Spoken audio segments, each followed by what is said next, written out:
Today we're going to dive into a story of unimaginable horror, but also of incredible resilience. This is the explainer on Amanda Berry's decade-long captivity and her absolutely harrowing path to freedom. Okay, let's just jump right into the moment that changed absolutely everything. The date is May 6, 2013. A 911 dispatcher in Cleveland, Ohio picks up the phone, and on the other end is a frantic voice.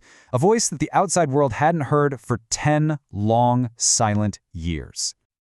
I mean, those words are just chilling. The woman on the line says she's Amanda Berry, a name that for a whole decade had just been a symbol of a heartbreaking cold case, a face on a missing persons poster.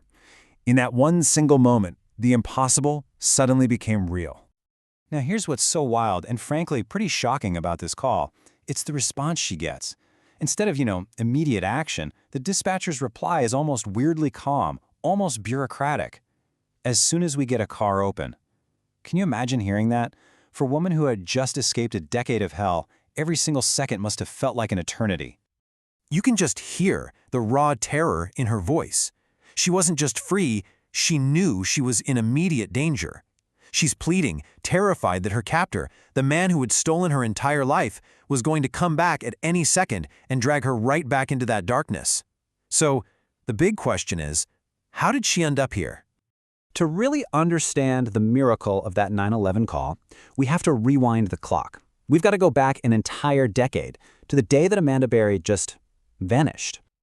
So picture this. It's April 21st, 2003. Amanda is literally one day away from turning 17. After she finishes her shift at Burger King, she gets an offer for a ride from a familiar, trusted face, Ariel Castro, the father of one of her friends.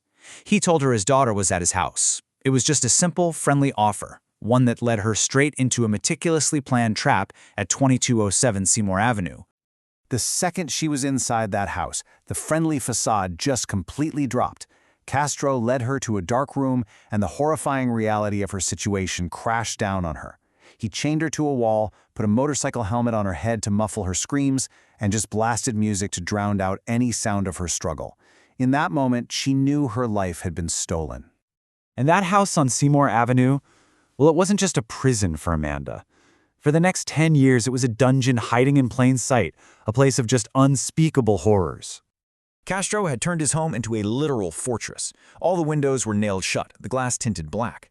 And soon, Amanda discovered she wasn't alone. Two other young women, Michelle Knight and Gina De Jesus, were also being held captive there.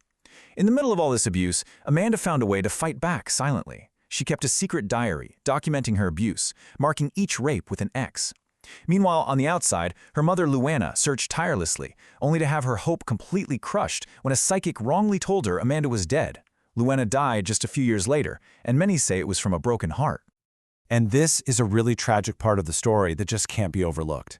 Years before he ever abducted Amanda, Castro's own ex-wife had reported him to the police multiple times for horrific violence. She described being beaten, having her nose broken twice, and even being chained up herself. But for whatever reason, those reports were never fully pursued. Castro never faced conviction, a failure that basically allowed him to escalate his crimes. After his capture, Castro's confession showed this just staggering disconnect from reality. He claimed he wasn't a monster, just a sick person with an addiction. But Amanda's words, they just cut right through that self-pitying excuse and laid bare the brutal truth of what he did. Her reality wasn't about his sickness, it was about his chains. Now, in the midst of all this darkness and this despair, something happened that would fundamentally change Amanda's will to survive. A new life entered that house of horrors, and with it came a whole new reason to fight. As a result of Castro's relentless abuse, Amanda became pregnant. She gave birth to a daughter, and she named her Jocelyn. This little girl, born into captivity, became absolutely everything to Amanda.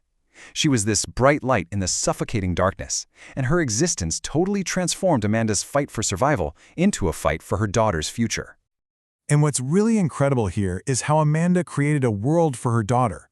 She turned their room into a classroom, teaching Jocelyn how to read and write. They would play these games, like pretend walking to school, where Amanda would teach her how to cross imaginary streets and look both ways. And get this, it was Jocelyn's innocence that actually brought an unexpected change. When she started asking about the bracelets her mother always wore, Castro finally removed Amanda's chains. For 10 long years, escape seemed completely impossible. The house was a fortress, and Castro was a vigilant warden. But then, after 3,679 days, a single moment of carelessness opened a door that had always been locked. And that moment started with 6-year-old Jocelyn's simple observation. "Mom, Daddy's car is gone." Amanda's heart must have started pounding out of her chest. She tried her door and discovered, for the first time in a decade, it was unlocked. She ran downstairs with the front screen door was still locked from the outside, but she didn't give up. She forced a small opening at the bottom of the door, stuck her arm through, and just screamed for her life. And her desperate cries were heard. A neighbor, Charles Ramsey, noticed this woman trying to break out of the house, and he didn't hesitate. He ran right over and kicked in the bottom panel of that door, creating an opening just big enough for Amanda and little Jocelyn to crawl through to freedom. But her freedom wasn't just about escape. It was about getting justice. And remember those secret diaries Amanda had risked her life to keep? Well, they gave prosecutors a detailed record of her 10-year ordeal. This allowed them to charge Castro with a staggering 977 criminal counts, including hundreds of counts of kidnapping and rape. Ariel Castro was sentenced to life in prison plus 1,000 years, ensuring he would never, ever harm anyone again. But he would serve almost none of that time. Just 1 month into his sentence, he was found dead in his prison cell. He had taken his own life. So what about today? Well, Amanda Berry has refused to be defined by her trauma. She has channeled her experience into advocacy, becoming a powerful voice for the missing. She's carrying on the work her own mother started, helping families and law enforcement in their searches, determined to make the world a better, safer place.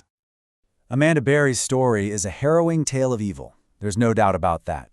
But it's so much more. It's a profound testament to a mother's love, a survivor's courage, and the unbreakable strength of the human spirit. And it really forces us to ask, how does the resilience of one person not only save herself, but inspire an entire community to change and to never, ever give up hope?